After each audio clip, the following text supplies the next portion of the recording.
Bienvenue à la table du Seigneur. Ouais! Chers amis, la table du Seigneur est une chaîne chrétienne qui vous annonce les vérités de l'évangile de façon le plus simple. Alléluia.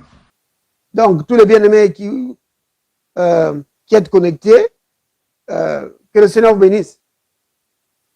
Oui, on va continuer ce qu'on a vu mercredi. Donc, le texte qu'on avait utilisé, c'était Luc. Je ne sais pas si vous vous souvenez encore. Luc 15. Luc chapitre 15. Je vais prendre le verset 1.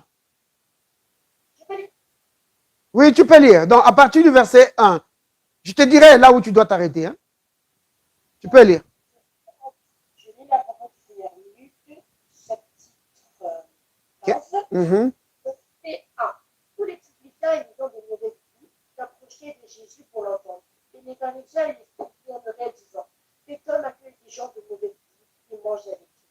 Mais il leur dit, cette parabole. Quel homme d'entre vous, s'il a 100 brebis et qu'il en a perdu une, ne laisse les 99 autres dans le désert pour aller après celle qui est perdue, jusqu'à ce qu'il la retrouve. Lorsqu'il l'a retrouvée, il la met avec joie sur ses épaules. Et de retour à la maison, il appelle ses amis et ses voisins et leur dit, réjouissez-vous avec moi, car j'ai retrouvé ma brebis qui était perdue. De même, je vous le dis, il y aura plus de joie dans le ciel pour un seul pécheur qui se repent que pour 99 justes qui n'ont pas besoin de repentance. Ou cette femme qui a la 10 et qu'elle en perde la lune qui lampe. Le balaye la maison et le cherche avec moi jusqu'à ce qu'elle la retrouve. Lorsqu'elle l'a retrouvée, elle appelle ses amis et ses voisines et dit réjouissez-vous avec moi, car j'ai trouvé le drachme que j'avais perdu. De même, je vous l'ai dit, il y a de la joie devant le temps de Dieu pour un seul pécheur qui se repent. Voilà, tu peux d'abord t'arrêter là.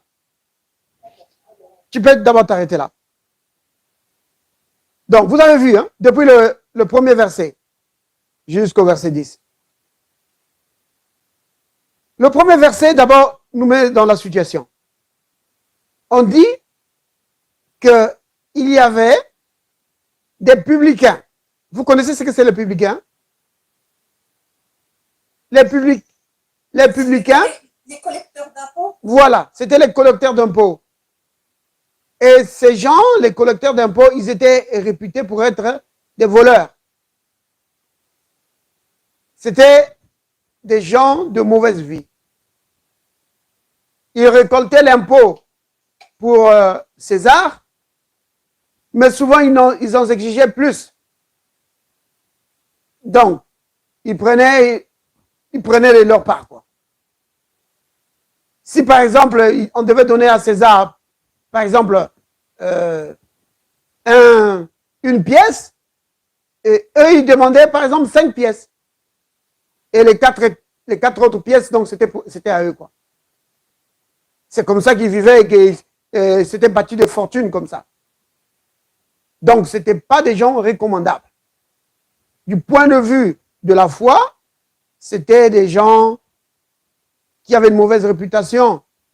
Et une autre chose qui les rendait non recommandables, c'est parce qu'ils travaillaient pour César, donc pour l'occupant.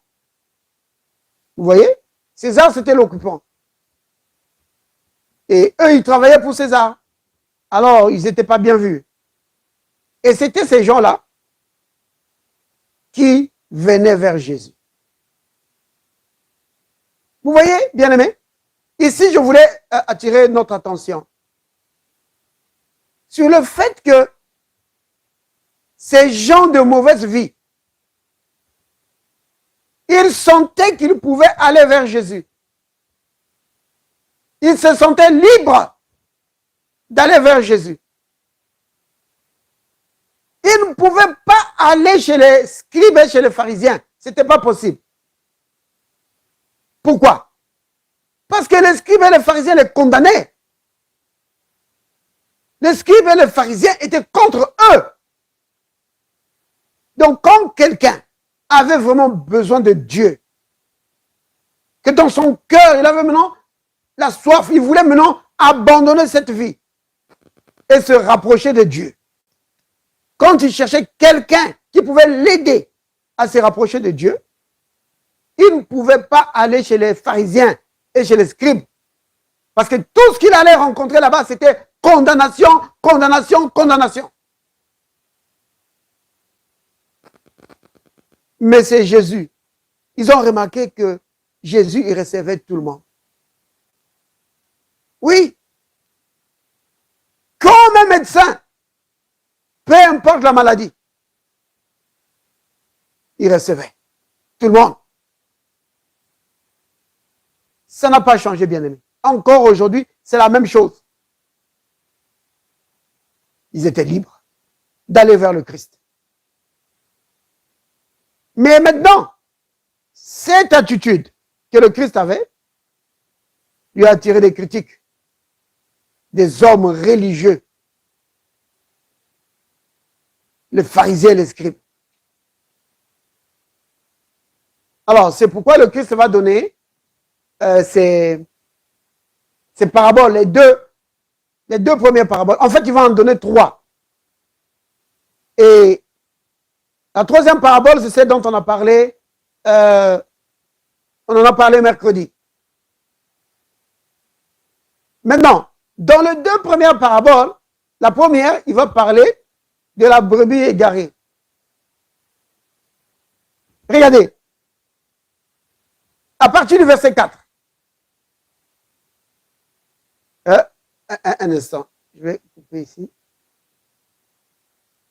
Donc, regardez bien aimé, à partir du verset 4, le Christ dit, quel homme d'entre vous, s'il a son brebis et qu'il en perde une, ne laisse les 99 autres dans le désert pour aller après celle qui est perdue. Vous avez vu? Donc, quand la brebis se perd, le responsable, ou plutôt le propriétaire des brebis, il ne se croise pas les bras. Il va à la recherche. Il va chercher la brebis qui est perdue. Vous voyez? Et ici, au verset 7, plutôt au verset 8, il parle maintenant de la femme. Cette femme avait 10 drachmes. Elle a perdu une drachme. Et qu'est-ce qui se passe? Elle va chercher avec soin jusqu'à ce qu'elle a retrouvé sa drachme perdue. Maintenant, bien aimé, vous avez remarqué quelque chose de très important dans ces 2 paraboles, 2 premières paraboles que le Christ donne. Vous avez remarqué ce que c'est? C'est quand quelque chose est perdu, celui à qui appartient la chose, il va aller chercher. Il ne va pas juste rester là. Il va chercher. Il va chercher ce qu'il a perdu. Vous voyez? Et là, il parle, maintenant, il met ça en relation avec le pécheur. Parce que, verset 7, il dit, de même je vous dis, il y aura plus de joie dans le ciel pour un seul pécheur qui se répand. Donc, le pécheur qui se répand, donc c'est quelqu'un qui vient au Seigneur. Mais n'oubliez pas que la raison pour laquelle il vient au Seigneur, c'est parce que le Seigneur est parti le chercher. Vous voyez? C'est pourquoi le Seigneur dit que quand la brebis est perdue, le propriétaire des brebis va aller chercher sa brebis. De la même manière, quand une drachme est perdue, la femme à qui appartient la drachme va chercher la pièce de drachme perdue. Et c'est ce que le Seigneur fait pour le pécheur. Quand vous regardez dans la Bible, dans l'Ancien Testament, dans le livre de la Genèse, vous allez voir que le Seigneur, il est celui qui cherche le pécheur. Depuis le commencement, quand Adam et Ève sont tombés, quand ils ont entendu la voix de Dieu parcourant le jardin, ils se sont cachés. Et qui était en train de chercher? C'est Dieu. Dieu a dit, Adam, où es-tu? Adam, où es-tu? C'est Dieu qui cherche. Vous voyez? N'oubliez pas ça, bien-aimé. Quand tu viens au Seigneur, c'est Dieu qui t'a cherché. Vous voyez? Le Saint-Esprit est à l'œuvre pour parler au cœur des hommes. Oui. Le Saint-Esprit est à l'œuvre. Bien-aimé, c'est vraiment important. Quand quelqu'un vient au Seigneur, c'est Dieu qui est parti le chercher, même si tu ne le savais pas. C'est Dieu qui est à l'œuvre. Son esprit est à l'œuvre pour te parler, pour t'amener à lui. Maintenant, dans la parabole du fils prodigue plutôt. Justement, ce lapsus est très révélateur. Parce que vous savez que on confond ça souvent. Le fils prodigue et le fils prodige. Prodigue et prodige, ce n'est pas la même chose. Hein? Donc, un fils prodige, c'est donc celui qui a des capacités. Vous comprenez? Des capacités hors normes. Un génie, quoi, comme on dit. C'est cela. C'est ça un enfant prodige. Mais un enfant prodigue, au contraire, parle d'un enfant dépensier. Donc, un enfant qui a tout dépensé. Il a dépensé toute la fortune que le père lui avait remis. Maintenant, bien-aimé, on revient à nos paraboles. Les deux premières paraboles, c'est le père qui va chercher le pécheur comme il a cherché Adam. Vous voyez? Mais non, la troisième parabole de l'enfant prodigue, c'est le père qui non seulement cherche le pécheur, mais c'est maintenant le père qui attend et qui reçoit, met les bras ouverts, qui reçoit le pécheur. Parce que la raison pour laquelle le père va chercher le pécheur, c'est parce qu'il le veut. Il le veut. Il veut que le pécheur revienne. Vous voyez?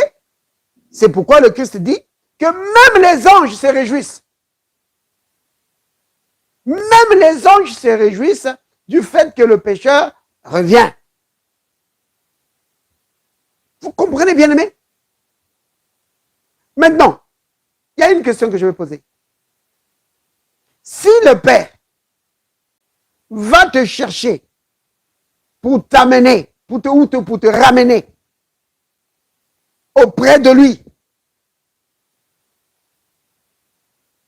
est-ce que quand tu t'as ramené dans sa présence, est-ce que c'est pour maintenant te délaisser? Bien aimé, vous avez compris? Non. Il te ramène, il va te chercher. Il te donne toute cette peine-là d'aller te chercher. Et une fois qu'il t'a trouvé, qui t'a ramené et après il te délaisse? Non. Vous comprenez? Tu ne vas pas aller chercher quelque chose que tu vas abandonner après. Vous comprenez? En tout cas, pas Dieu. Dieu ne ferait pas ça. Qu'une fois que tu es maintenant enfant de Dieu, bien aimé, ça c'est quelque chose de très important, que les enfants de Dieu ne comprennent pas. Ils pensent que aussi longtemps qu'il était dans le monde, quand il vient au Seigneur, Dieu l'accueille à bras ouverts. Et qu'une fois qu'il devient enfant de Dieu, s'il commet une faute, allez, Dieu l'envoie en enfer. Je ne comprends pas ça. Comment tu peux penser que quand tu viens, Dieu t'accueille les bras ouverts et que après, une fois que tu es enfant de Dieu, alors Dieu se fâche contre toi. À la moindre faute, Dieu se fâche contre toi et t'envoie en enfer.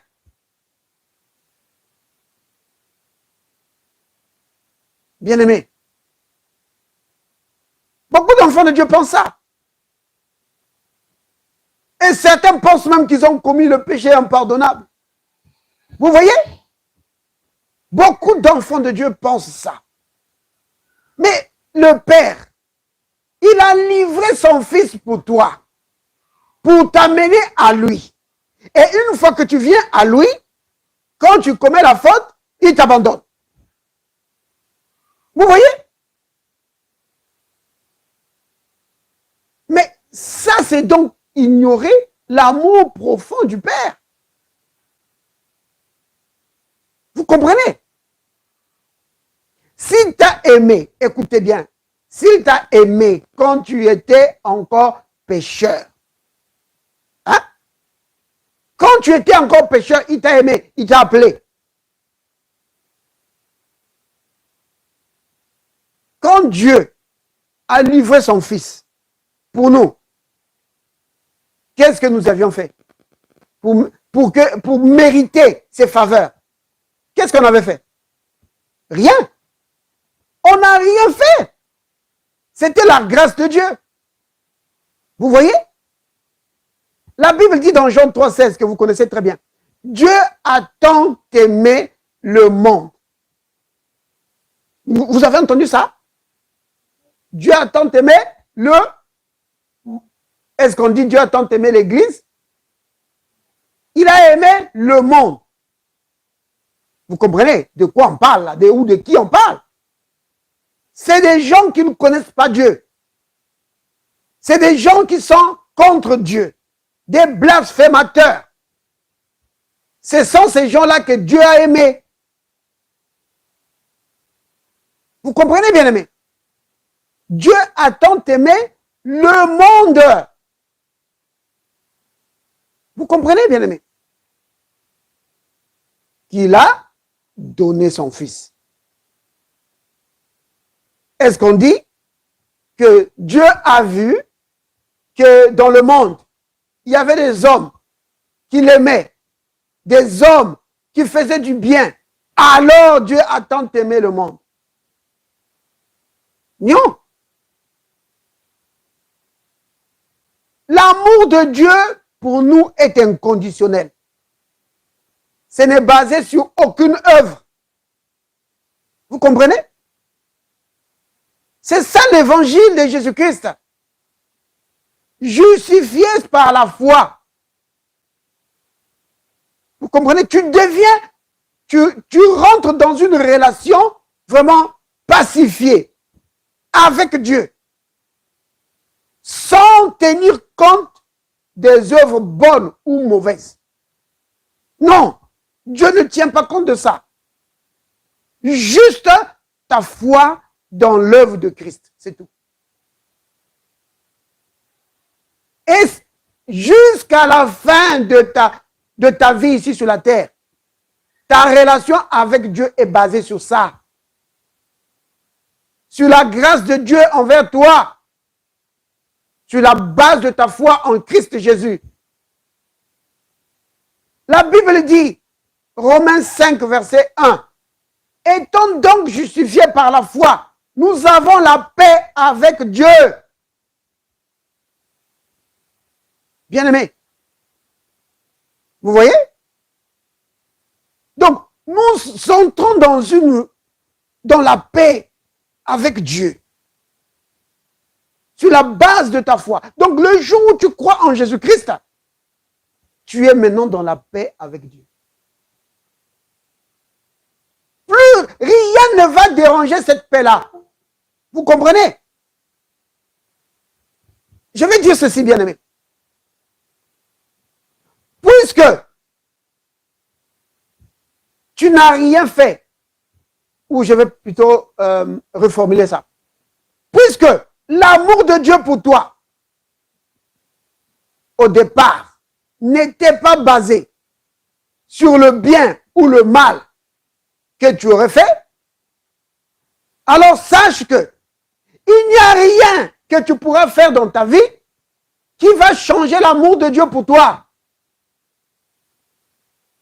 Vous comprenez, bien-aimé? Mais oui, parce que Dieu t'a aimé sans tenir compte de tes œuvres. Donc, ça veut dire qu'il n'y a rien. Ce n'est pas parce que tu vas faire des bonnes choses que Dieu va dire « Oh, oh ma fille, wow, mon fils, tu fais tellement de bonnes choses. Tu vas toujours à l'église. Tu lis toujours ta Bible. Tu pries beaucoup. Oh, mon fils, je t'aime tellement. » Non.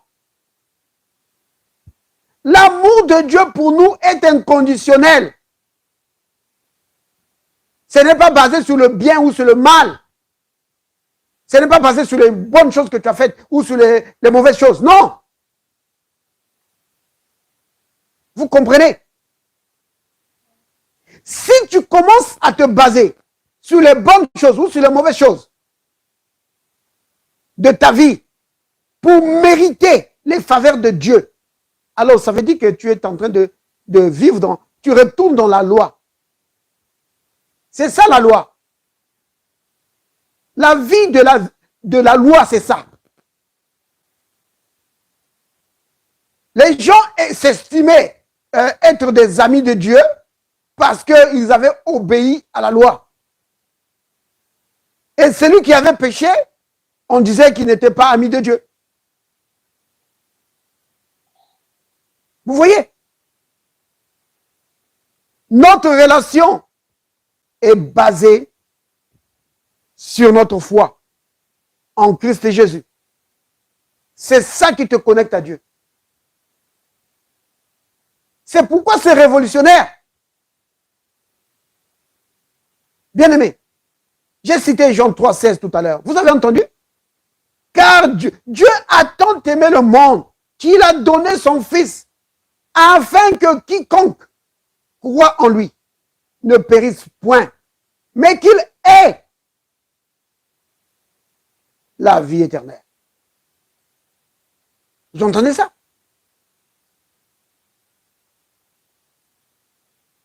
Recevoir la vie éternelle, c'est entrer dans la famille de Dieu. Donc, Dieu a tant aimé les pécheurs. Alors, il leur a donné son Fils.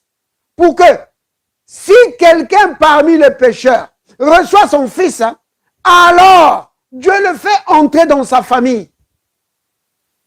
Il devient enfant de Dieu. Il devient participant de la nature divine. Vous voyez, bien-aimé? Il faut comprendre ça. La base de l'évangile, c'est ça. Si tu comprends ça, ça va aider ta foi. Ça va fortifier ta foi. Parce que, bien-aimé, la justice, la justification par la foi, quand tu comprends ça et tu crois en ça, la Bible dit que c'est une puissance. Vous comprenez? C'est pas moi qui dis ça, c'est l'apôtre Paul qui le dit. Dans Romains. Romains 1.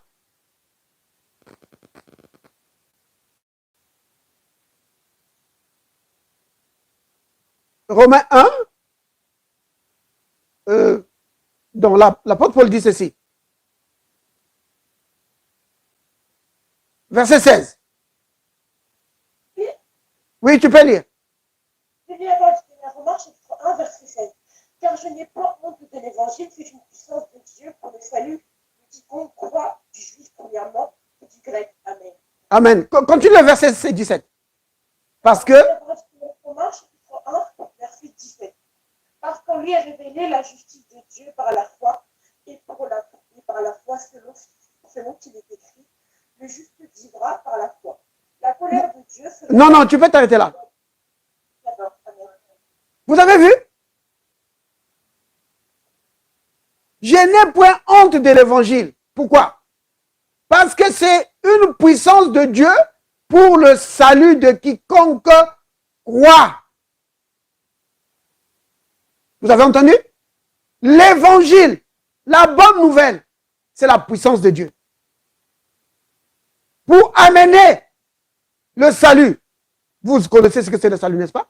La délivrance, la victoire, la guérison, la bonne santé, la sécurité. Donc, l'évangile, c'est la puissance de Dieu pour t'amener la délivrance, pour t'amener la guérison. Vous entendez ça? Parce que le mot salut veut dire aussi guérison. Donc, l'évangile, c'est la puissance de Dieu pour amener la guérison dans ton corps. Pourquoi? Le verset 17 répond. Il dit, parce que l'évangile te révèle la justice de Dieu par la foi.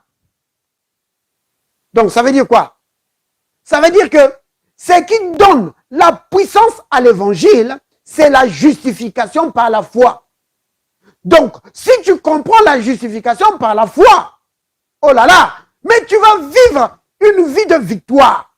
La maladie va exploser. Oui, tu ne vas pas penser que, oh Dieu me punit, Dieu me donne les maladies parce que j'ai mal fait, parce que j'ai mal agi. Non! Vous comprenez? La justification par la foi est révélée par l'évangile. Maintenant, vous comprenez l'évangile, ce que c'est. Si l'évangile ne t'amène pas, ne te révèle pas, c'est la justification par la foi. Vous comprenez ce que c'est la justification? On a déjà parlé de ça, n'est-ce pas? C'est Dieu qui te déclare non coupable. À cause de la mort du Christ pour toi, tu es déclaré non coupable. Ça, c'est dans Romains 3, verset 23. Prenons Romains 3, verset 3.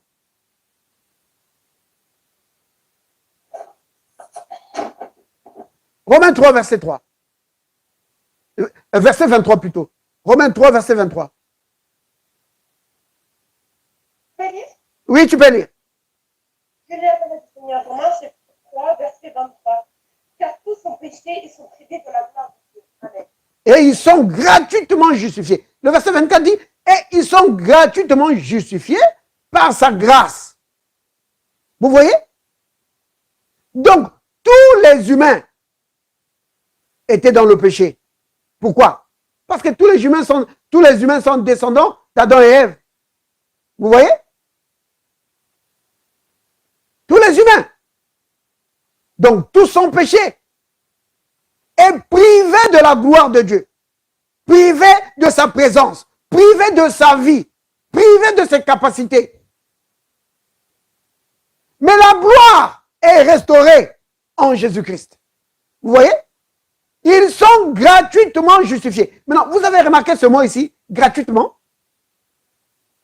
Gratuitement, ça veut dire que sans aucune œuvre de ta part, sans aucune bonne œuvre de ta part, Dieu te déclare non coupable. C'est-à-dire que tu as le droit d'être son ami, tu as le droit d'être son enfant, de vivre dans sa présence, pas pour une année. Et après, quand tu commets des péchés, il te chasse. Non! Non! Ça, c'est pas l'évangile. Vous comprenez? Tu es gratuitement justifié par sa grâce, par le moyen de la rédemption qui est en Jésus-Christ. C'est cela. Tu as maintenant le droit d'entrer dans sa présence, de vivre avec lui, de communier avec lui. Vous comprenez? C'est une puissance. C'est pourquoi la Bible dit que l'évangile, c'est la puissance de Dieu pour amener la délivrance. Oui. Proverbe 28, verset 1 dit que le méchant, il fouille. Hein. Même quand on le poursuit pas, il fouille. Il court. Mais le juste, il est audacieux. Il est rempli de courage. Il est rempli d'assurance. Il est rempli de détermination, comme un lion. Oui. Pourquoi? C'est parce qu'il a réalisé qu'il est maintenant ami de Dieu. Parce qu'il est réalisé, qu'il a réalisé, qu'il vit maintenant dans la paix avec Dieu. Il n'y a rien, il n'y a aucun obstacle entre lui et Dieu. Quand tu réalises ça, alors ta foi est remplie de force. Ta foi n'a plus d'entrave, il n'y a plus de blocage de ta... Parce que, vous comprenez, ce qui bloque souvent la foi des enfants de Dieu, c'est la fausse condamnation que l'ennemi amène. Parce que lui-même vit dans la condamnation. Et il veut mettre ça dans la vie des enfants de Dieu. Il veut que ses pensées sales et condamnées soient les pensées des enfants de Dieu. C'est ce qu'il essaie de faire. Mais si tu as compris ça, tu dis, arrière de moi, Satan. Je vis dans la paix avec Dieu. Parce que j'ai été justifié par la foi. Vous voyez? Oui. C'est vraiment important de comprendre ça. Que tous ont péché. Mais seulement, nous avons été gratuitement justifiés. Oui. Maintenant, nous avons la paix avec Dieu. Maintenant, nous vivons comme amis de Dieu. Maintenant, nous vivons comme des enfants de Dieu, les membres de la famille de Dieu. Vous voyez, bien-aimés? Donc, je suis rentré là juste avec les deux premières paraboles. Donc, le Père qui cherche le perdu et qui l'amène dans sa présence, ce n'est pas pour le chasser après. Non. Il va te chercher, il t'amène, ce n'est pas pour te chasser après. Non, c'est terminé ça. Il t'a cherché et il t'a amené dans sa présence. C'est pour que tu vives maintenant avec lui. Parce que c'est ce qu'il a toujours aimé. Vous comprenez? Quand tu crois en Jésus-Christ et que tu viens maintenant, tu deviens maintenant enfant de Dieu, le Père veut maintenant que tu développes ton amitié avec lui, ta communion avec lui. Ah mes frères, si je pêche, si tu pêches, la Bible dit, si nous confessons nos péchés, il est fidèle et juste pour nous les pardonner. Et tu continues. Vous comprenez, bien-aimés? Plus rien ne peut l'arrêter. Rien ne va arrêter l'amour de Dieu. Bien-aimé, il a donné son fils pour toi. Qu'est-ce qui va l'arrêter encore? Vous comprenez, bien-aimé? Quand tu comprends ça, l'amour du Père qui va chercher le pécheur et l'amener. Donc, le Seigneur dit que même les anges se réjouissent. Vous comprenez ça? Donc, maintenant, ce n'est pas parce que tu... Oh oui, mais moi, depuis que j'ai cru, j'ai fait des fautes. Frère, Dieu doit maintenant m'avoir chassé. Mais non, il ne va pas te chasser pour ça. Vous comprenez? Amen. Bien-aimé, est-ce que parce que ton enfant fait une faute, tu vas le chasser de la maison? Non. Un vrai père n'agit pas comme ça. Vous comprenez, bien aimé? C'est capital de comprendre ça.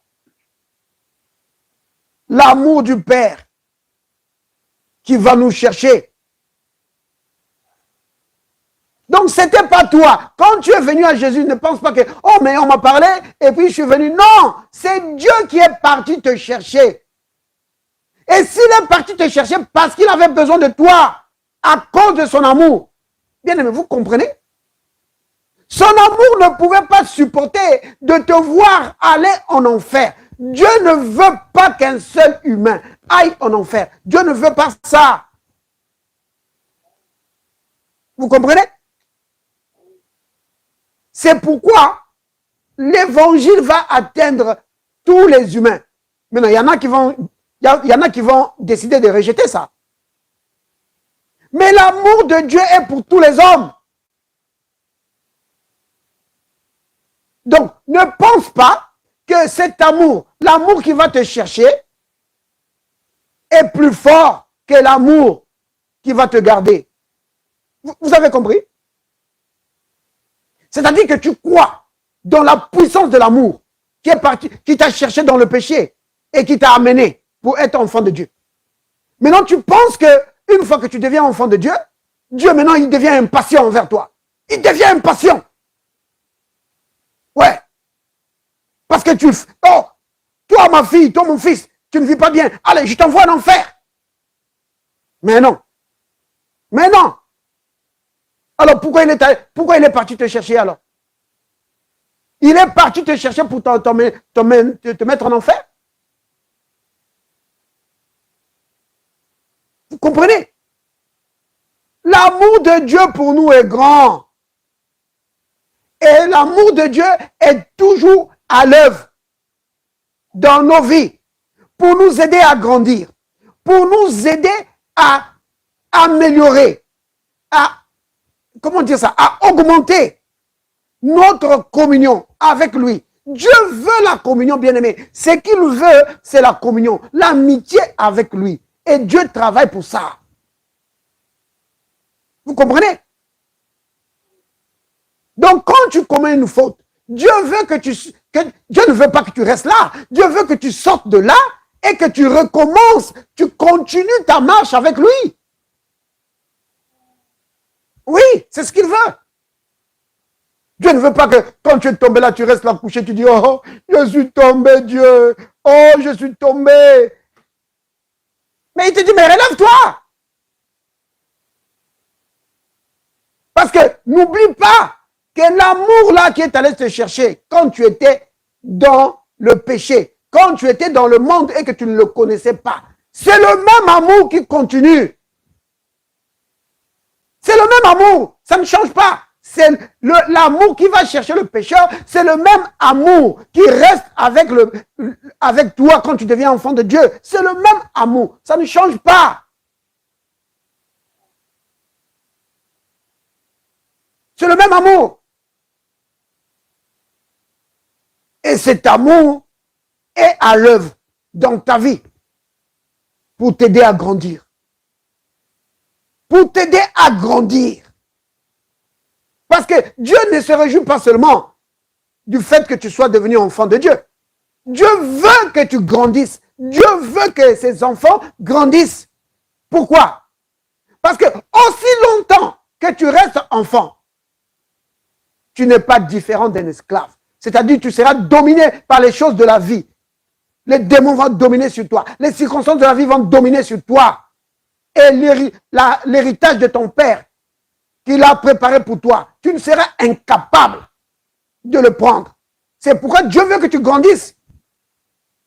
Alors quand tu tombes, il fait comme un vrai papa ou une vraie maman. L'enfant quand il tombe, il va le prendre, il dit, hey, fiston, lève-toi, lève-toi, lève-toi. Allez, allez, on marche, on continue, allez. Vous comprenez?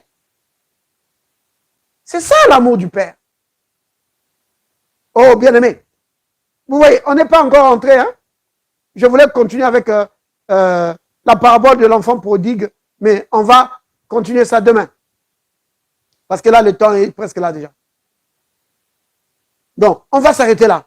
Bien-aimés, n'oubliez pas l'amour du Père. N'oublie jamais ça. Tu dois croire dans l'amour du Père pour toi. Oh! Souvent, les gens, ils croient que Dieu, il est amour. Mais ils pensent que Dieu est amour seulement pour les autres. Et ils ne croient pas que Dieu est amour pour toi-même. Il faut dire que Dieu est amour. Dieu aime le monde entier. Surtout moi. Surtout moi. Oh, il m'aime tellement.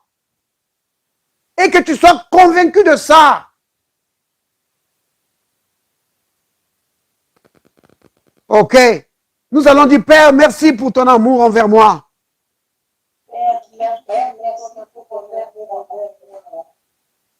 Merci, Père, pour ta grande bonté. Merci, Père, pour ta grande bonté.